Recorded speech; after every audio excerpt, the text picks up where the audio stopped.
Hi everyone, welcome to the channel After All That Years. I never thought I'd be the kind of man writing his problems out for strangers on the internet. But here I am at 62, trying to make sense of what happened to my life. Sometimes you reach a point where you need to tell someone, anyone, what you've been through, even if it's just typing into the void. Maybe putting it all down in words will help me understand how everything went so wrong.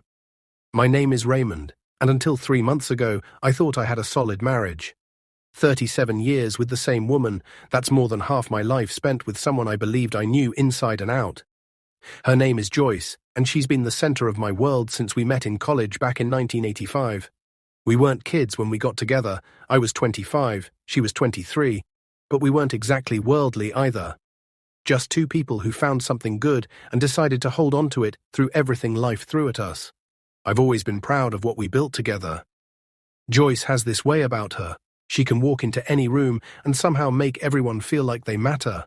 She's got these bright green eyes that crinkle at the corners when she smiles, and a laugh that used to make me believe everything would work out fine, no matter what problems we were facing. I used to joke that she could charm the devil himself if she put her mind to it. Maybe I should have paid more attention to that particular talent of hers. We met at Northern State University, both of us studying business but in different tracks. I was focused on management. She was going for accounting.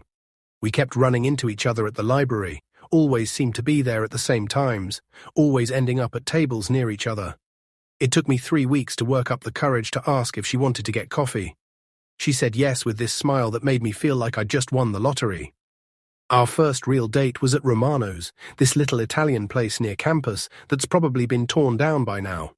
Nothing fancy, red checkered tablecloths, candles stuck in wine bottles, the whole stereotypical setup.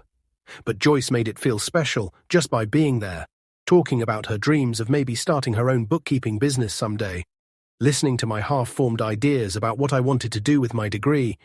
We were together all through our final 2 years of college, then got married 6 months after graduation.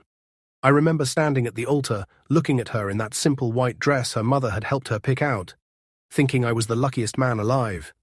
She was beautiful, sure, but more than that, she was kind and smart, and she saw something in me that I wasn't sure was really there.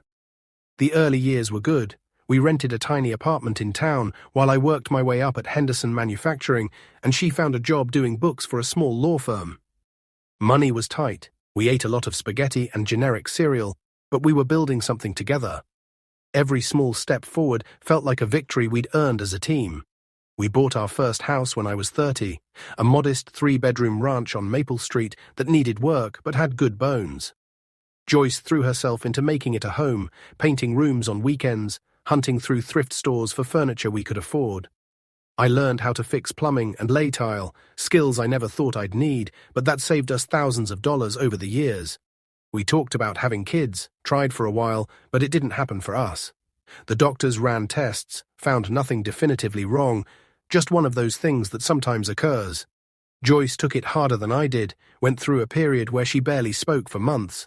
But we got through it, decided we'd be enough for each other, and for a long time we were. I worked my way up to supervisor, then manager, finally landing in the position I'd hold for the next 20 years. Operations director at Henderson. Joyce found her niche at Millfield Insurance, where she'd been doing their books for 15 years now. We weren't rich, but we were comfortable. We took vacations to Florida every other year, had barbecues with the neighbors, settled into the rhythm of a solid middle-class life. Somewhere along the way, though, we stopped really seeing each other. I can't pinpoint exactly when it happened. It was gradual, like erosion. We'd still talk about our days over dinner, still went to the movies on Friday nights, still shared the same bed and the same mortgage and the same friends. But the conversations became more functional, less intimate. The movies were chosen more out of habit than genuine interest. The physical intimacy became less frequent, less passionate, more perfunctory. I told myself it was normal. 37 years is a long time to be with someone. Of course, the fire would bank down to steady coals. Of course, we'd become more like partners than lovers. That's what mature relationships looked like, right? Comfortable, stable, predictable. But comfortable can become complacent. Stable can become stagnant. And predictable can become invisible. 3 months ago was supposed to be our anniversary celebration. Not a big milestone. We'd celebrated our 30th 7 years back with a trip to Hawaii, just another year together. but I wanted to do something special, something to shake us out of the routine we'd fallen into. I'd been planning it for weeks. Dinner at Romano's, the little Italian place where we had our first real date back in '87. They'd moved locations twice since college, but somehow they'd kept the same red checkered tablecloths, the same candles in wine bottles. I even wrote her a letter. Not a card from the drugstore with someone else's words, but an actual letter where I tried to put down everything I felt about our journey together. I spent 3 evenings working on it, sitting at the kitchen table after she'd gone to bed, trying to capture what 37 years of loving someone looks like on paper. I wrote about that first night at Romano's, about the day we bought the house, about the quiet Sunday mornings when we'd drink coffee in bed and read the paper together. I wrote about how proud I was of the life we'd built, how grateful I was that she'd chosen to build it with me. Looking back, maybe that was naive of me. Maybe I was trying too hard to recapture something that was already gone, something that had been slipping away so gradually I hadn't noticed until it was almost too late. The day of our anniversary started normal enough. Joyce left for work at her usual time, gave me her usual quick kiss goodbye, reminded me she had some late paperwork to finish, so she'd meet me directly at the restaurant. I spent the day distracted at work, checking my watch every few minutes, thinking about the letter folded in my jacket pocket and hoping she'd understand what I was trying to say. I got to Romano's early, partly from nerves and partly because I wanted everything to be perfect. The hostess seated me at a table near the window, the same spot where we'd sat on that first date 35 years ago. I ordered a bottle of the Chianti Joyce likes and tried to calm my nerves, going over what I wanted to say when I gave her the letter. At 7:30, my phone buzzed with a text from her. Running about 30 minutes late, sorry. Issue with the Morrison account. See you soon. I didn't mind waiting. If anything, it gave me more time to rehearse what I wanted to say, to imagine her face when she read what I'd written. I watched other couples at their tables, some talking animatedly, others sitting in comfortable silence, and felt grateful that after all these years, Joyce and I still had things to say to each other. That's when I heard her voice drifting over from the bar area. You know how it is when you've been married to someone for decades, you could pick their voice out of a crowd of thousands. But there was something different about her tone that night. A lightness I hadn't heard in years, like she was genuinely enjoying herself in a way that had become foreign in our house. There was laughter in it, genuine delight, the kind of sparkle I remembered from our early days but hadn't heard directed at anyone in far too long. I turned to look, and there she was, leaning against the bar next to some man I'd never seen before. He was younger than me, probably mid-40s, with thick dark hair and the kind of easy confidence that comes from never having to doubt yourself. He was wearing a navy suit that looked more expensive than anything hanging in my closet, and he had the kind of smile that suggested he was used to getting what he wanted. Joyce was laughing at something he'd said, touching his arm the way she used to touch mine when we were first getting to know each other. She was wearing the blue dress I'd bought her for Christmas, the one that brought out her eyes, and her hair was styled in a way I hadn't seen in years. Softer, more feminine, like she'd taken extra care with her appearance. My stomach dropped. I sat there frozen, watching my wife flirt with a stranger on what was supposed to be our special night. The worst part wasn't even the flirting itself. It was how natural she looked doing it. How alive she seemed. How much like the woman I'd fallen in love with in college, but hadn't seen in years. I watched them for what felt like hours, but was probably only minutes. Watched her lean closer when he spoke.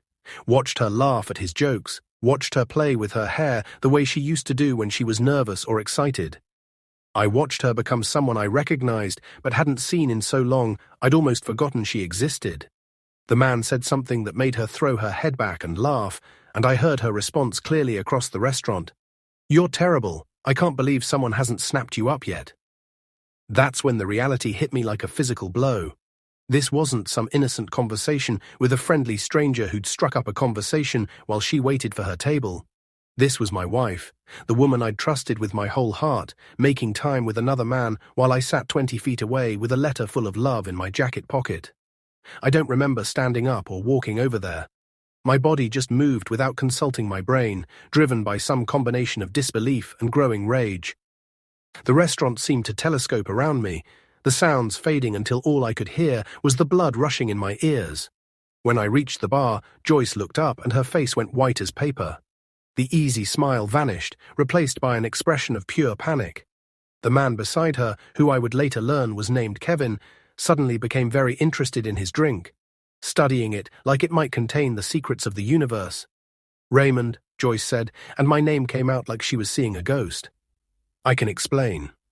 I pulled the letter out of my jacket pocket with hands that were steadier than I felt inside. The envelope was slightly wrinkled from being carried around all day, and for a moment I almost couldn't bring myself to let go of it.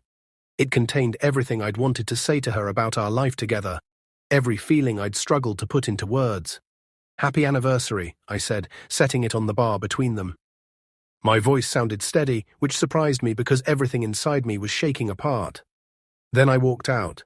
Simple as that. No scene, no shouting, no dramatic confrontation. Just a man who'd finally seen enough, who'd watched his wife come alive for another man in a way she hadn't come alive for him in years. I made it to my car before the emotions caught up with me. 37 years of marriage, and this is how it ends. With me sitting in a parking lot outside Romano's, crying like a fool, while my wife entertained some stranger at the bar where we used to go for special occasions. The drive home was the longest 20 minutes of my life. Every street looked different somehow, like I was seeing my own neighborhood through someone else's eyes. The houses I'd passed thousands of times suddenly seemed foreign, the familiar landmarks meaningless. When I pulled into our driveway, our house, the house we'd bought together, painted together, filled with 37 years of memories, felt smaller than usual, more fragile, like a strong wind might blow it away. I sat in the garage for a long time after I'd turned off the engine, staring at Joyce's empty parking space and trying to process what I'd just witnessed. How long had this been going on? Was tonight the first time, or had there been other meetings, other intimate conversations over drinks, while I sat at home watching television and assuming she was working late? The questions multiplied in my head like cancer cells, each one spawning two more, until my thoughts were a chaotic mess of suspicion and hurt and disbelief. I thought about all the times over the past few months when she'd seemed distracted, when she'd claimed to be staying late at the office, when she'd seemed more interested in her phone than in anything I had to say. Had those been signs I'd been too trusting or too comfortable to recognize? When I finally went inside, the house felt enormous and empty. Our living room, with its carefully coordinated furniture and family photos covering every surface, looked like a museum exhibit of a life that might not have been as real as I'd thought. I poured myself 3 fingers of bourbon, more than I'd usually drink in a week, and sat in my recliner, staring at the wall and trying to figure out how everything had gone so wrong. Joyce came home about an hour later. I heard her key in the lock, heard her calling my name in a voice that carried more panic than I'd ever heard from her before. She found me in the living room, sitting in my chair with a glass of whiskey and a head full of questions I wasn't sure I wanted answered. "Raymond, we need to talk," she said, still holding the letter I'd left at the bar. She'd obviously read it, because her eyes were red and puffy, and she was holding the envelope like it might crumble to dust if she wasn't careful. "I think we're past talking," I told her, "but if you want to explain yourself, I'm listening." She sat down on the couch across from me, perching on the edge, like she might need to run at any moment. The letter was clutched in her hand so tightly I could see her knuckles turning white. For a long moment, neither of us spoke. The silence stretched between us like a chasm. "His name is Kevin," she said finally. "Kevin Morrison. I met him at work about 6 months ago." 6 months. The words hit me like a physical blow. I felt something die inside me right there. Not just trust, but the comfortable certainty I'd carried for decades that I knew this woman, that I understood the boundaries of our relationship, that we were solid in ways that couldn't be shaken by momentary temptations. 6 months, I repeated, my voice barely above a whisper. And tonight was what, exactly? A date? "It wasn't supposed to happen like this," she said, tears starting to flow down her cheeks. "I never meant for you to see us together. I never meant for any of this to happen, Raymond. You have to believe that. But it did happen, and you let it." She broke down then, sobbing into her hands, like the weight of what she'd done had finally hit her. Part of me wanted to go to her, to hold her and tell her we'd figure it out somehow. That's what 37 years of love does to you. It creates reflexes that don't die easily, automatic responses that persist even when the foundation they're built on has been shattered. But I stayed in my chair, because another part of me, the part that had just watched her light up for another man in a way she hadn't lit up for me in years, knew that something fundamental had changed between us. Maybe it had been changing for a long time, and I'd just been too comfortable, too trusting, too blind to notice. Tell me about him, I said when her sobs had quieted to sniffles. Raymond, please. Tell me about him. I think I deserve to know. She wiped her eyes with the back of her hand and looked at me directly for the first time since she'd come home. Her face was blotchy from crying, her carefully styled hair now disheveled. But I could still see traces of the woman who'd been laughing at the bar, the woman who'd seemed so alive in Kevin's presence. He's a claims adjuster, she said slowly. He's been working on some of our bigger cases, insurance fraud investigations, complicated settlements. He's funny, Raymond. He makes me laugh. And I don't. The question hung in the air between us like an accusation. Joyce looked down at her hands, at the letter that was now wrinkled from her grip. You do, she said quietly, but it's different with you. With Kevin, I feel like I'm interesting again. Like I'm worth paying attention to. Like I'm not just the woman who does your laundry and reminds you about doctor's appointments. The honesty of it cut deeper than any lie could have. Because I knew what she meant, even though hearing it felt like having my chest cracked open. Somewhere along the way, we'd stopped seeing each other clearly. We'd become comfortable, predictable, safe. We'd forgotten how to surprise each other, how to make each other feel special, how to be more than just efficient partners in the business of living. When had I stopped really looking at her? When had she become just another piece of furniture in my life, no more remarkable than the coffee maker or the television remote? When had we stopped being lovers and become just roommates with a shared history? How far has this gone? I asked, though I wasn't sure I wanted to hear the answer. Not what you're thinking, she said quickly. We've talked. We've had coffee a few times after work. Tonight was supposed to be just drinks to celebrate closing the Morrison case. That's actually how I know him. He's been the adjuster on it for months. But then you showed up and... She trailed off, like she was just now realizing how it must have looked. I wanted to believe her. God, how I wanted to believe that she hadn't crossed every line there was to cross, that there was still something salvageable in the wreckage of what I'd discovered tonight. But trust, once cracked, has a way of shattering completely. Every innocent explanation sounds like a lie when you're looking at it through the lens of betrayal. So you're having an emotional affair, I said. I don't know what you'd call it. I just know that when I'm with him, I feel like myself again. Not just your wife or the woman who does the books at Millfield Insurance. Just Joyce. The person I used to be before I got comfortable being half of something else. I understood what she meant, even though it killed me to hear it. Somewhere in all those years of being married, we'd both lost pieces of ourselves. We'd become so focused on being a couple, on maintaining the life we'd built together, that we'd forgotten how to be individuals. And maybe that comfort, that safety, had become its own kind of prison. So what happens now? I asked. I don't know, she said, and her honesty was more devastating than any lie could have been. I ended things with Kevin after what happened at the restaurant. I told him it was a mistake and that it couldn't continue. And how do you feel about that? She was quiet for a long time, staring at the letter in her hands. When she finally looked up, her eyes were full of something that might have been regret, or might have been something else entirely. Sad, she said, and the honesty of it was like a knife to the chest. I feel sad, and I feel guilty for feeling sad. But I feel worse about what I've done to you, to us. We talked until nearly 3 a.m, going over the same ground again and again. Joyce told me about how the relationship with Kevin had developed. Slowly at first, just professional conversations that gradually became more personal. How he'd started asking about her life, her interests, her dreams. How he listened when she talked, really listened, in a way she realized I hadn't done in years. She told me about the first time he'd asked her for coffee outside of work, how she'd almost said no, but then found herself agreeing. How that first coffee had turned into a 2-hour conversation about books and movies and all the places they'd like to travel someday. How he'd made her feel interesting, attractive, valued in ways she'd forgotten were possible. I know how that sounds, she said. I know it sounds like I'm blaming you for my choices. But Raymond, when was the last time you asked me about my dreams? When was the last time we talked about anything more meaningful than who was going to take the car for an oil change or whether we needed to call a plumber about the leak in the bathroom sink? The question hit me like a slap because I couldn't answer it.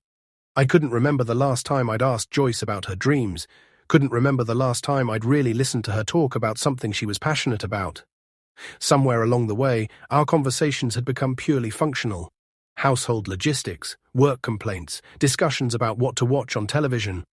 When had we stopped being curious about each other? When had we stopped trying to surprise each other, to learn new things about the person we'd chosen to spend our lives with? By the time exhaustion finally drove us to sleep, separately in different bedrooms, we hadn't solved anything, but at least we'd started to understand the shape of the problem. The issue wasn't just that Joyce had developed feelings for another man.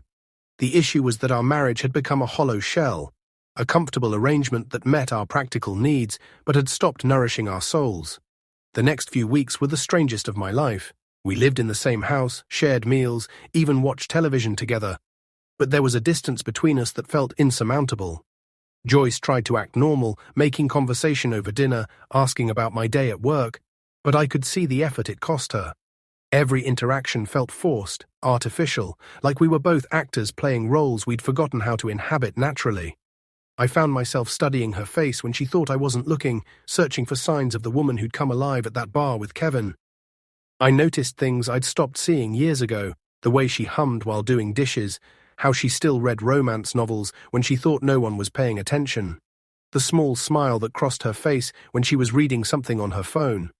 Was she texting him?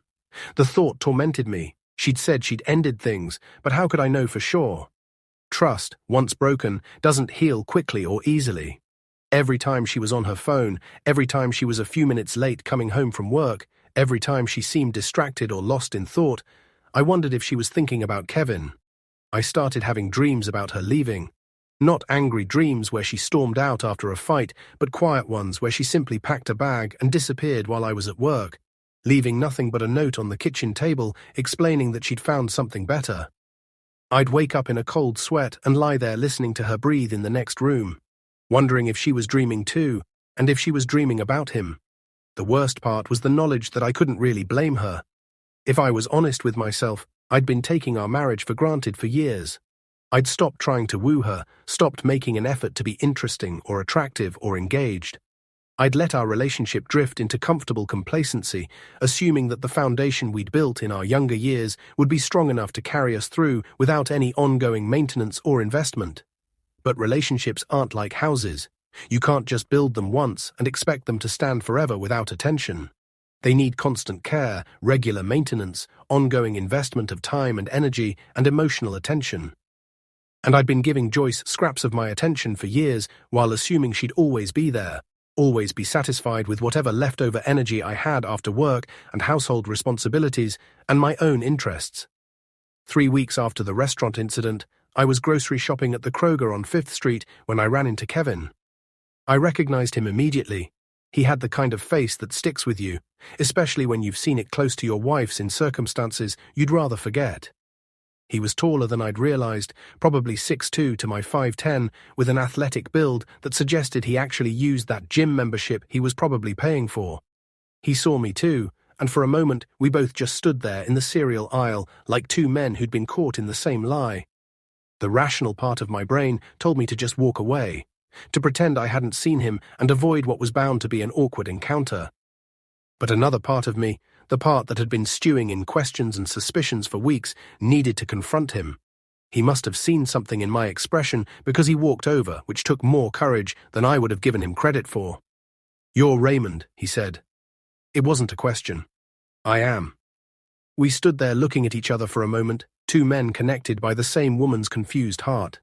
He was better looking than I'd remembered from the restaurant, with the kind of easy confidence that probably came from never having to worry about whether people found him interesting or attractive. "I know you probably don't want to hear this," he said, "but I'm sorry, about everything. I never should have let it go as far as it did." I looked at him, really looked at him, and saw something I hadn't expected. Genuine regret. This wasn't some smooth operator who made a hobby out of seducing married women. This was just a man who'd made a mistake, same as the rest of us. "Did you know she was married when you started?" I asked. "Yes. She told me right away, showed me her ring, talked about you sometimes. I thought we could just be friends, but—" He shrugged helplessly. "I guess I wasn't as strong as I thought I was." "What did she tell you about me?" The question surprised him. He shifted uncomfortably, looking like he wished he was anywhere else in the world. But to his credit, he didn't try to dodge the question. "She said you were a good man," he said slowly. that you'd been good to her for a long time, but that you'd grown apart. She said she felt invisible in her own life, like she was just going through the motions without anyone really noticing or caring whether she was there or not. Invisible. The word hit me like a physical blow because I recognized the truth in it. When had I stopped really seeing Joyce? When had she become just another part of the scenery of my life, no more remarkable than the morning newspaper or the evening news? I thought about all the times over the past few years when she'd tried to tell me about something that had happened at work, and I'd half listened while checking email on my phone. All the times she'd suggested we try a new restaurant or take a weekend trip somewhere, and I'd said maybe later, we'll see, when things slow down. All the times she'd dressed up for date nights that had gradually become less frequent and more perfunctory. When had I stopped making an effort? When had I decided that the work of loving her was finished, that the marriage could run on autopilot indefinitely? She ended it, Kevin said quietly. Whatever was between us, she ended it the night you found us at the restaurant. I thought you should know that. I also thought you should know that she loves you. Whatever mistakes she's made, whatever confusion she's been feeling, she loves you. I nodded, not trusting myself to speak. The grocery store suddenly felt too bright, too public for this conversation. People were walking past us with their shopping carts, focused on their lists and their own problems, oblivious to the fact that my entire world was being rearranged between the Cheerios and the cornflakes. For what it's worth, Kevin continued, I think you're lucky to have her. She's special. She deserves someone who sees that, who appreciates it. The implicit criticism stung because it was accurate. Joyce was special. I'd known that from the moment I met her 37 years ago. But somewhere along the way, I'd stopped treating her like she was special. I'd started treating her like she was just mine. Like her presence in my life was guaranteed, something I could take for granted indefinitely. You're right, I said. She does deserve that. He nodded and started to walk away, then stopped and turned back. One more thing, he said. She talked about you a lot. About the early days, about how happy you two were. She hasn't forgotten that, even if it might seem like she has. I think she's been hoping you'd remember it too. That night, I sat Joyce down for what I knew would be the most important conversation of our marriage.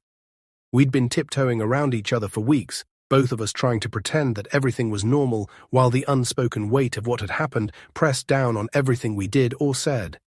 I ran into Kevin today, I said without preamble. Her face went pale, but she didn't look away. What did he say? He told me you ended it. He also told me you said you felt invisible. She was quiet for a long time, staring down at her hands folded in her lap. When she finally looked up, tears were gathering in her eyes but not quite falling. I did feel invisible, she said softly.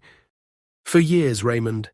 Like I was just going through the motions of being alive, playing a part in someone else's story instead of living my own. And whose fault is that? Both of ours, I think. We got comfortable.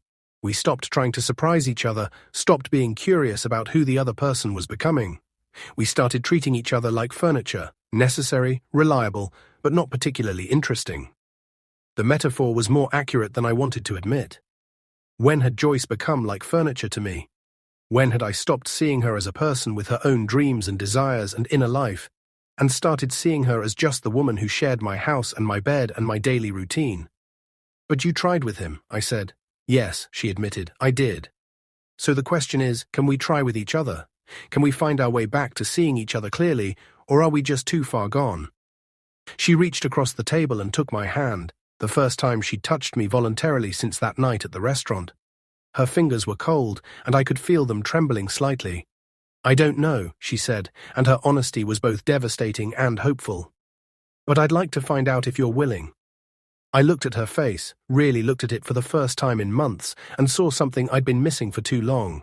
Not the Joyce who'd flirted with Kevin at the bar, and not the comfortable wife who'd shared my bed for decades without either of us really being present in it. Just Joyce. The woman I'd fallen in love with in college, who was still in there somewhere underneath all the years and disappointments and gradual drift toward indifference. She was still beautiful, though her beauty had evolved over the decades. The laugh lines around her eyes were deeper now, and there was grey threading through her brown hair that she'd stopped bothering to colour. Her hands showed the wear of 37 years of living, small scars from cooking accidents, calluses from gardening, the slight arthritis that made her fingers stiff on cold mornings. But there was something in her expression, some spark of the woman I'd married, that I realized I'd been too blind to see for far too long. "I'm willing," I said, "but things have to change. Both of us have to change. I know. And it's going to take time. I can't just flip a switch and trust you again. Every time you're late from work, every time you're on your phone, every time you seem distracted or distant, I'm going to wonder. That's not fair to either of us, but it's the reality of where we are." "I know," she said again, squeezing my hand tighter, "and you have to want this, really want it. Not just because you feel guilty or because starting over at 60 seems too hard or too scary. You have to want us, the us we used to be, and the US we could still become." She was crying now, but quietly, tears streaming down her face without the dramatic sobs of that first night. These were different tears, not the desperate panic of someone caught in wrongdoing, but the more complex tears of someone facing the possibility of either losing or rediscovering something precious. "I do want us," she said. "I want the US we used to be, and I want the US we could still become. I know I've damaged things, maybe beyond repair, but I want to try. I want to remember how to see you clearly, and I want you to see me clearly too." So we're trying. It's been 4 months now since that conversation, and some days are better than others. We're in counseling together with Dr. Sarah Chen, a therapist who specializes in helping long-term couples rediscover each other. Some sessions are brutal. We've had to examine all the ways we've failed each other over the years, all the small neglects and larger disappointments that added up to create the distance between us. Dr. Chen made us do an exercise early on where we had to describe each other as we were when we first met, then as we are now, then as we hope to be in the future. It was illuminating and painful. The people we'd been in college, passionate, curious, full of dreams and plans and energy, seemed like characters from someone else's story. The people we'd become, efficient, comfortable, emotionally distant, were like shadows of our former selves. But the people we hoped to become. There was something hopeful in that conversation, something that suggested we might still have the capacity to surprise each other. We've started dating again, which sounds ridiculous for a couple that's been married for nearly 4 decades. But Dr. Chen insisted that if we wanted to rediscover each other, we had to create opportunities for discovery. So once a week, we go out together, not to run errands or see movies we've both already decided we want to see, but to try new things, to have experiences that require us to be present with each other. Last month, Joyce surprised me with tickets to a blues concert downtown. She'd remembered that I used to love live music back in college, something she'd apparently filed away somewhere in her memory, even though I'd stopped talking about it years ago. The music was incredible, but what was even better was watching Joyce watch the musicians. She was completely absorbed, moving slightly to the rhythm, smiling in a way that reminded me of the girl who'd said yes to coffee all those years ago. And I've started bringing her flowers again, not for special occasions or to apologize for something, but just because I want her to know I see her. Last week I brought her daffodils because I remembered they were her favorite, and she started crying right there in the kitchen. Not sad tears, but the kind of tears that come when you realize someone has been paying attention to who you are, not just what you do for them.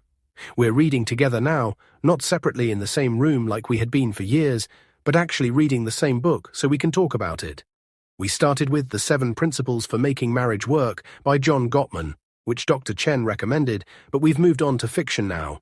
Currently, we're working through The Time Traveler's Wife, which Joyce picked because she said it reminded her that love can survive even when people become separated by circumstances beyond their control. The physical intimacy is harder to rebuild than I expected. Not because either of us doesn't want it, but because there's so much emotional scar tissue to work through first. The first time Joyce reached for my hand while we were watching television, I could feel both of us tense up. Her with the fear that I might pull away. Me with the complicated mix of longing and hurt that physical closeness brought up. But we're working on it, slowly and carefully, learning to touch each other again without the weight of expectation or the shadow of betrayal making everything feel fraught. We've also started cooking together on Sunday afternoons. It was Joyce's idea, inspired by a memory of how we used to spend weekend mornings in our first apartment, making elaborate breakfasts together while still in our pajamas. Now we pick a recipe neither of us has tried before and spend the afternoon figuring it out together, making mistakes, laughing at our failures, celebrating the occasional success. Last Sunday we attempted homemade pasta and ended up with what Joyce generously described as rustic fettuccine. but we ate every strand of it while talking about the cooking disasters of our early marriage. But it's not all progress and heartwarming moments. There are still days when I look at her and see her leaning into Kevin at that bar, laughing at his jokes with a brightness I hadn't seen in years. There are still nights when I lie awake wondering what she's thinking about, whether she misses the excitement of that relationship, whether settling for the hard work of rebuilding something old feels like a consolation prize compared to the thrill of starting something new. And I know there are days when Joyce looks at me and sees all the ways I failed her over the years. The emotional distance, the taking for granted, the slow drift from passionate love to comfortable indifference. I can see it in her eyes sometimes, a flash of resentment or disappointment that she quickly tries to hide. We're both carrying hurt, both struggling with the gap between the marriage we thought we had and the marriage we actually had. Dr. Chen warned us this would happen.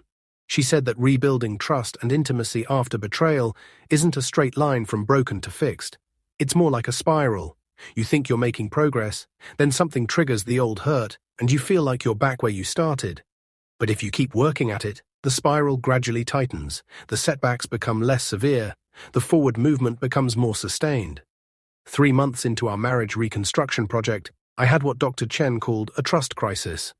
Joyce was 45 minutes late coming home from work one night, and her phone went straight to voicemail when I tried to call her. By the time she walked through the door, I had convinced myself that she was with Kevin, that all her promises about ending things had been lies, that I was a fool for trying to rebuild something that was fundamentally broken. She found me sitting at the kitchen table, my hands shaking with rage and hurt and humiliation. Before she could even explain about the flat tire and the dead phone battery, I was yelling at her, really yelling, something I hadn't done in decades of marriage. All the pain and suspicion and fear I'd been carrying came pouring out in an ugly torrent of accusations and resentment. Joyce just stood there and took it until I ran out of steam. Then she sat down across from me and said quietly, "I know you don't believe me right now, but I'm going to tell you what happened anyway, because that's what married people do. They tell each other the truth even when it's not convenient." She told me about the flat tire in the parking lot at work, about how her phone had died sometime during the day and she hadn't realized it until she was trying to call AAA. She told me about the 2 hours she'd spent waiting for the tow truck, about the young mechanic who'd stayed late to patch her tire so she could drive home. She told me about how she'd thought about me the whole time, worried that I'd be concerned, frustrated that she couldn't call to let me know what was happening. Then she showed me the receipt from the tire shop, the business card from the tow truck driver, the apologetic text messages from her boss who'd tried to reach her after hours about a client question. She didn't have to provide proof. I could hear the truth in her voice, but she did it anyway because she knew I needed it. "I don't blame you for not trusting me," she said when she'd finished her explanation. "I broke that trust, and I know it's going to take time to rebuild it. But Raymond, I need you to know that I'm not seeing Kevin. I haven't spoken to him except for work-related calls since that night at Romano's. I ended it because I want this marriage. I want us, and I'm willing to do whatever it takes to prove that to you." That night was a turning point for us, not because it solved all our problems, but because it showed us both how much work we still had to do, and how much we were both willing to do it. I apologized for the yelling, for the accusations, for letting my fear and hurt speak louder than my reason. Joyce apologized again for the choices that had created this fragile space we were both trying to navigate. Dr. Chen says that learning to fight well is almost as important as learning to love well. That night we had our first good fight in years, not the kind of petty bickering about household logistics that had become our default mode of conflict, but the kind of honest emotional confrontation that clears the air instead of poisoning it. I also started individual therapy around that time, working with Dr. James Walsh on understanding my own role in our marriage's decline. It was uncomfortable work, examining all the ways I'd become emotionally lazy over the years, all the assumptions I'd made about Joyce's contentment and my own adequacy as a husband. Dr. Walsh made me keep a journal for a month, writing down every interaction Joyce and I had and how I felt about it. The patterns that emerged were humbling. I saw how often I interrupted her when she was talking, how frequently I made decisions without consulting her, how rarely I asked about her day with genuine curiosity rather than polite obligation. I saw how I'd turned her into a supporting character in my own life story instead of recognizing her as the protagonist of her own. One of the most painful exercises Dr. Walsh assigned was writing a letter to the Kevin version of Joyce, The woman who'd laughed at the bar that night, bright and flirtatious and alive in ways I hadn't seen in years. He wanted me to acknowledge that this wasn't some false persona Joyce had put on to deceive me, but a real part of who she was that I'd somehow stopped noticing or nurturing. "Dear Joyce," I wrote, "I saw you that night at Romano's, and you were beautiful. Not just physically, though you were that too, but beautiful in your aliveness, your joy, your willingness to be charming and charmed. I realized I hadn't seen that version of you in years, and I wondered if it was because I'd stopped giving you reasons to show her to me. I'm sorry I let that part of you go underground. I'm sorry I stopped being the kind of man who inspired you to laugh the way you were laughing that night." Writing that letter broke something open in me. I understood, finally, that Joyce's attraction to Kevin wasn't really about Kevin at all. It was about rediscovering a version of herself that our marriage had somehow lost track of. And if I wanted her to bring that self home to me, I had to become the kind of husband who would appreciate and nurture and celebrate it. The holidays were particularly challenging.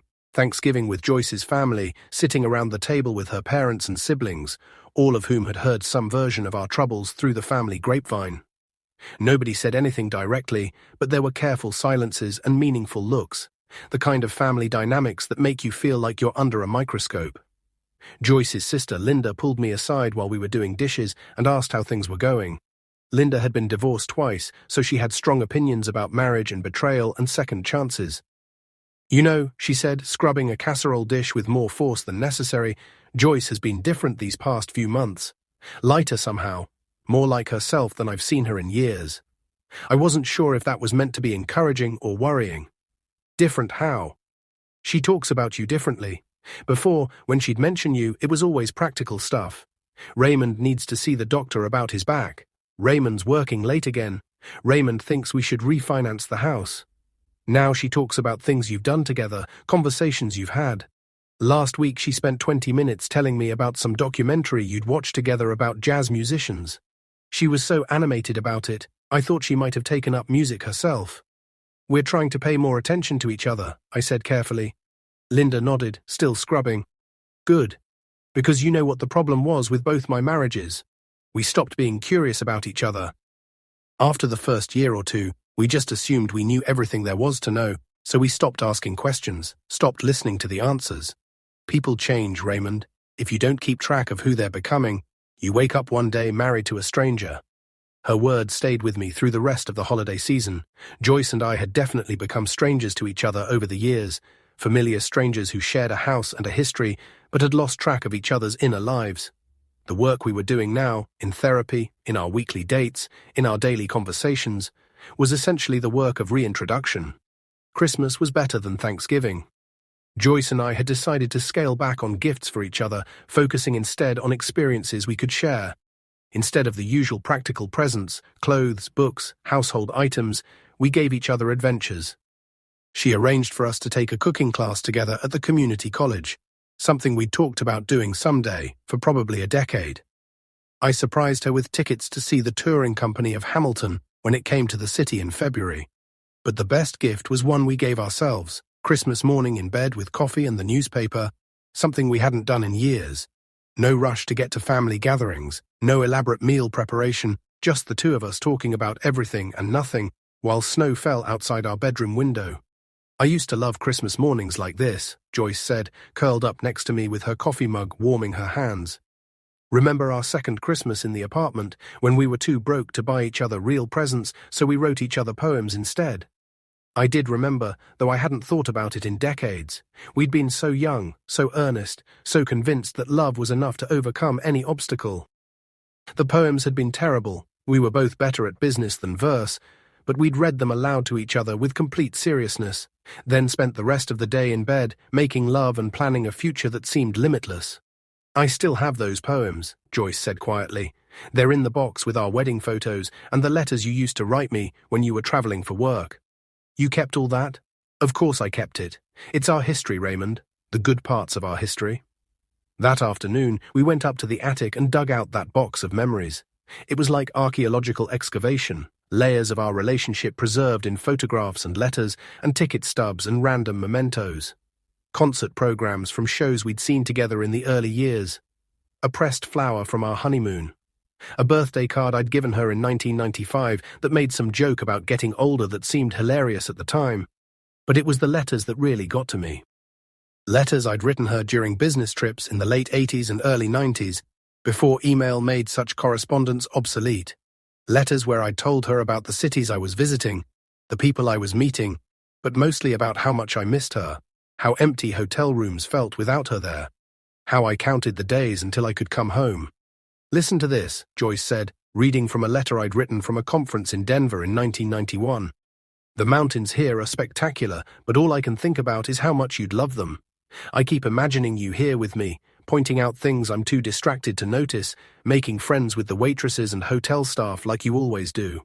3 more days and I'll be home. I can't wait to tell you about everything I've seen and hear about everything you've done while I was gone. I love you more than the mountains, more than the sky, more than all the words I'm not good enough to write. Forever yours, Raymond." Hearing those words in her voice was like being confronted with evidence of a crime I'd forgotten I'd committed. Not the crime of infidelity, but the crime of complacency. The crime of taking something precious and rare and reducing it to routine obligation. When had I stopped writing her letters? When had I stopped missing her when we were apart? When had I stopped seeing her as someone worth pursuing? "I was so in love with you," I said, more to myself than to her. "You were," she agreed. "We both were. Wild, crazy, passionate love that felt like it could conquer anything." "What happened to us, Joyce?" She was quiet for a long time, sorting through photographs of us at various stages of our marriage. There we were at 30, grinning at the camera from some long-forgotten vacation. At 40, more serious but still obviously connected. At 50, starting to look like the comfortable middle-aged couple we'd become, standing slightly apart even when we were together. "Life happened," she said finally. "Mortgages and jobs and routine and taking each other for granted. We got comfortable, and comfortable became invisible, and invisible became lonely. Are we still lonely?" "Less than we were," she said, reaching for my hand. "But it's going to take time, Raymond. We can't just decide to fall in love again and have it happen overnight. We have to rebuild it, day by day, choice by choice." The new year brought new challenges and new progress. In January, Dr. Chen started having us do exercises designed to rebuild emotional intimacy, sharing daily appreciations, scheduling regular check-ins about our relationship, practicing what she called generous assumptions when one of us did something that triggered old hurt.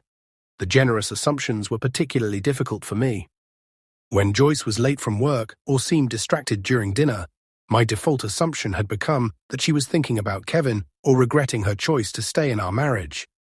Dr. Chen challenged me to consider other possibilities, that she was worried about a work project, or tired from a long day, or simply lost in thought about something that had nothing to do with our relationship. The story you tell yourself about your partner's behavior becomes your reality, Dr. Chen explained during one of our sessions. If you assume the worst, you'll find evidence for the worst. If you assume good intentions, you'll usually find those instead.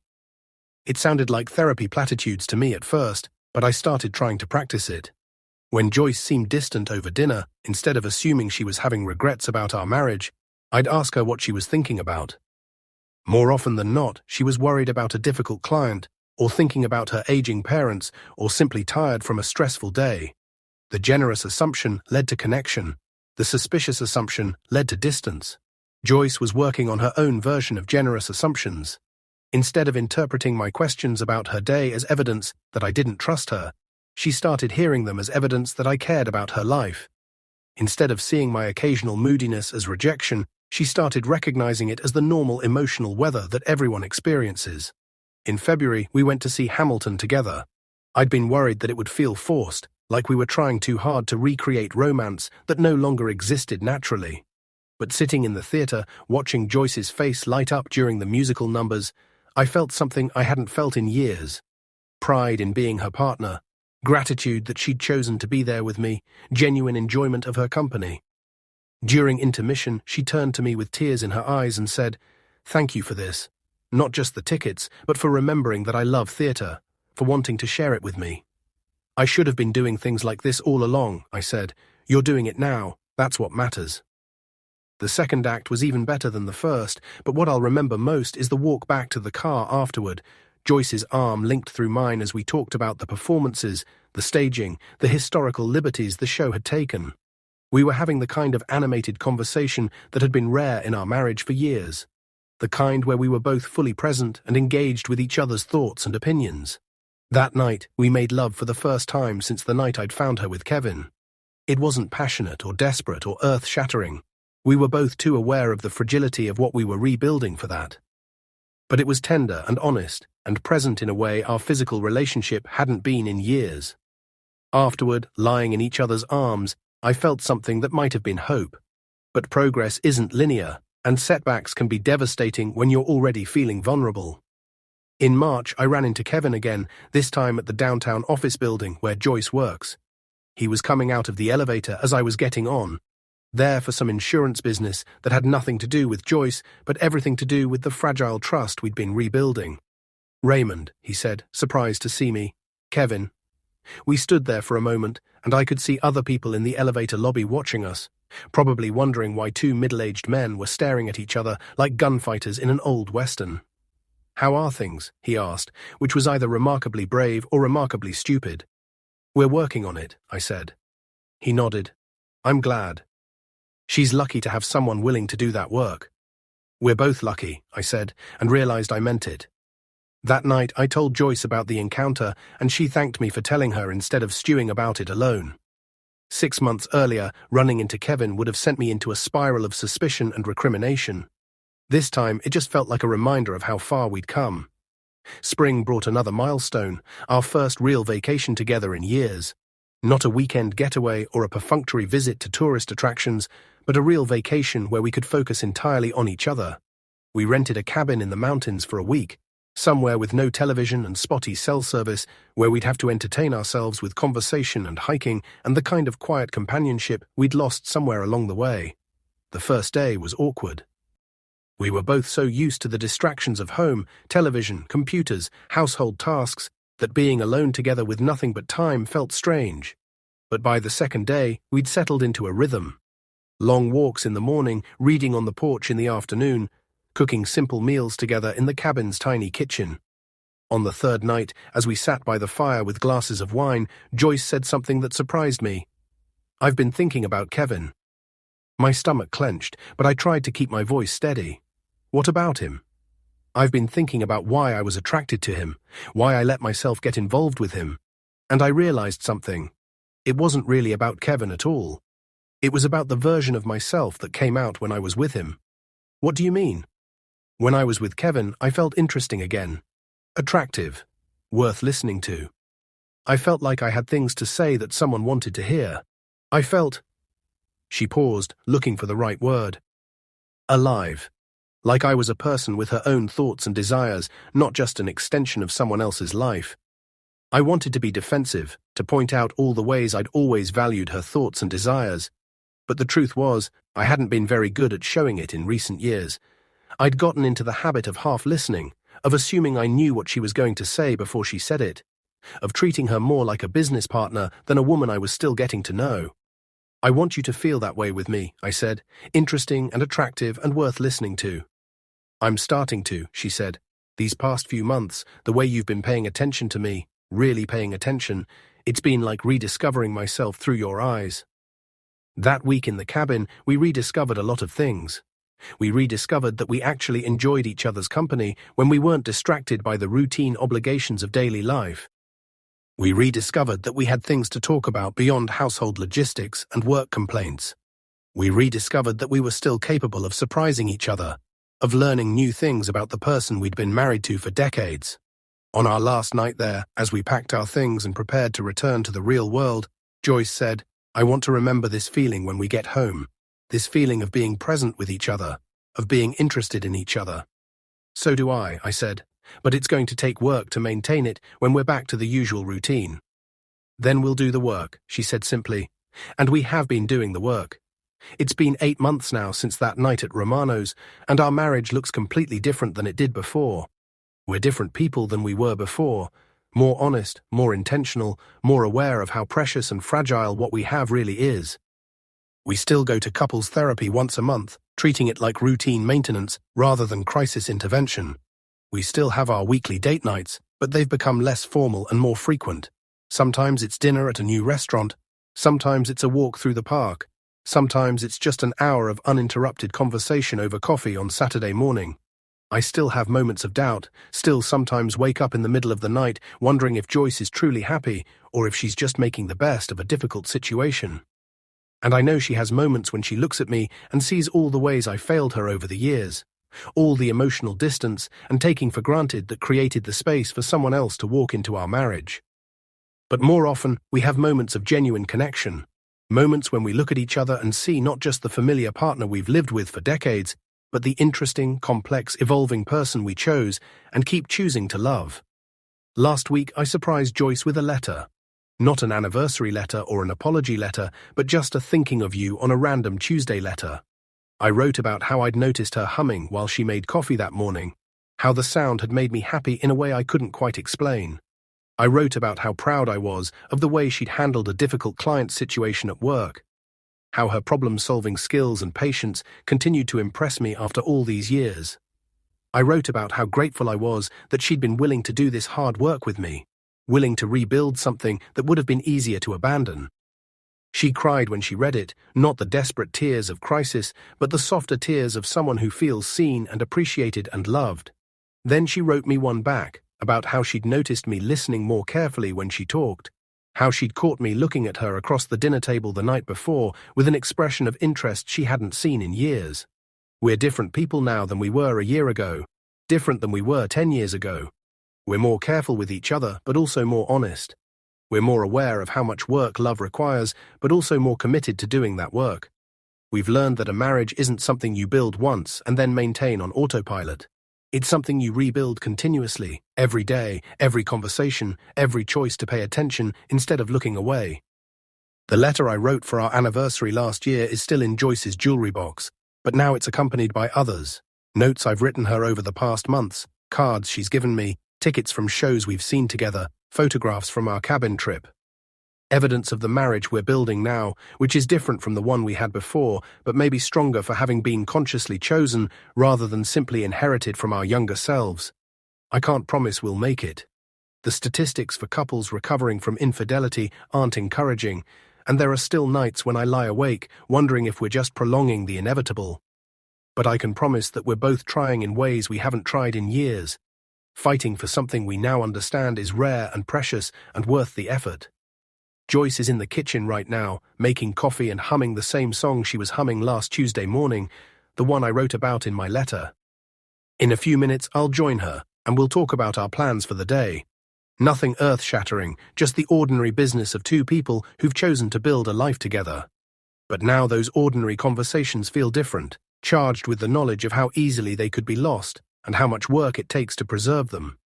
Maybe that's what real love looks like at 62. Not the passionate certainty of youth, but the mature determination to build something worth having, even when you know how easily it can all fall apart. The willingness to keep trying, even when it would be easier to give up. The choice to see clearly, even when comfortable blindness would be less demanding. Whether that will be enough to carry us through the years ahead, I don't know. But for the first time in months, I'm hopeful that it might be.